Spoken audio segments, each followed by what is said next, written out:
هذه القصيدة إهداء من عبد الله طالب الحربي إلى خاله تركي وخواله. أداء فواز النهار. يا خوالي يا هلا الطلاء رفيعنا المكان، القصايد في مزاياكم تزين امثالها. انتم اهل الاول والمرجله طول الزمان، والنوامس الكبيره كاسبين تزالها.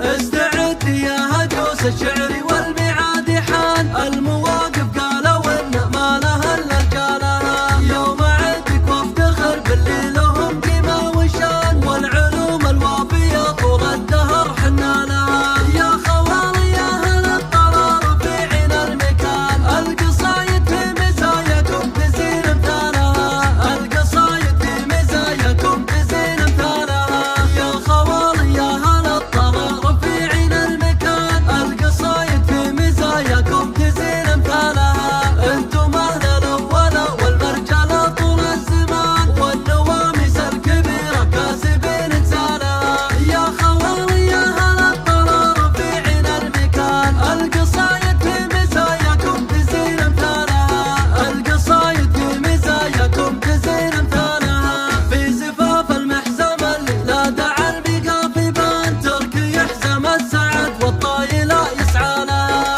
يا عساه بعز دايم في شموخه ما يهان، الف مبروك وعسى افراحها تزود ليالها. يا خوالي يا اهل الطلا رفيعنا المكان، القصايد في مزاياكم تزين امثالها.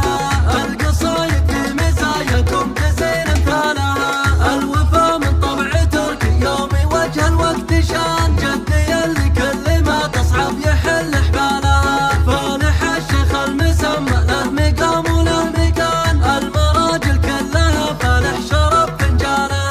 يا خوالي يا اهل الطلا رفيعنا المكان، القصايد في مزاياكم تزين امثالها. القصايد في مزاياكم تزين امثالها. استعد يا هجوس الشعر